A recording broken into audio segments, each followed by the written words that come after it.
రేవంత్ రెడ్డి గారి గవర్నమెంట్ రాగానే, కాంగ్రెస్ గవర్నమెంట్ రాగానే ఈ దోపిడీ స్టార్ట్ అయింది. ఎప్పుడు స్టార్ట్ అయింది? ఫిబ్రవరి 24 నుంచి స్టార్ట్ అయింది. ఫిబ్రవరి 20 రోజు ఎంక్వైరీ డేటు ఒక 385 కోట్లది టెండర్ పిలిచిండ్రు. అప్పుడు ఇంకా ఈ సైట్ విజిట్ పెట్టినట్టు లేరు, అందుకే అప్పుడు కూడా లెస్లనే పోయింది.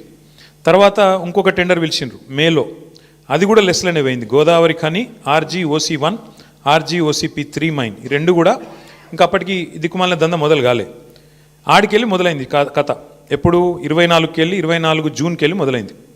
ఫస్ట్ టెండర్ ఎప్పుడు స్టార్ట్ అయిందంటే విక్రమ్ రెడ్డి అన్నట్టు ఆయన కాంట్రాక్టరు, తర్వాత సృజన్ రెడ్డి, దీక్షిత్ రావు, జి వెంకటేశ్వర్ రెడ్డి, తర్వాత CH సుశాంత్, సుధీర్ హీరాలాల్ ధోలు, వీళ్ళందరూ కలిసి రింగ్ అయ్యి మొత్తానికి ఇప్పటికీ 7 టెండర్లు అన్నీ కూడా ఎక్సెస్ బేసిస్లో ఇదే సైట్ విజిట్ సర్టిఫికేషన్ అనే అడ్డమైన నిబంధన పట్టుకొని, అంటే కాంట్రాక్టర్ సైట్కు రావాలి, వస్తేనే సింగరేణి సర్టిఫికేట్ ఇస్తుంది.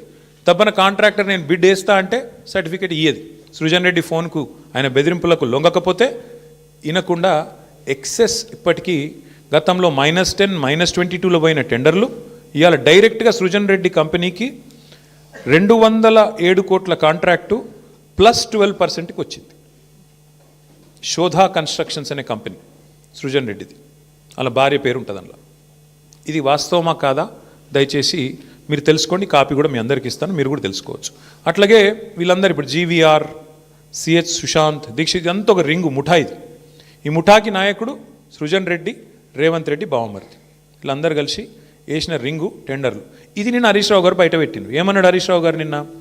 9 ఒక్కటే రద్దు చేస్తే సరిపోదు బట్టి గారు, మరి నీకు తెలియకుండా జరుగుతున్నాయి ఇవన్నీ, ఇవి కూడా రద్దు చేస్తావా లేదా అన్నాడు. దాంతోనే ఏంది, ప్రభుత్వం ఉలిక్కిపడ్డది.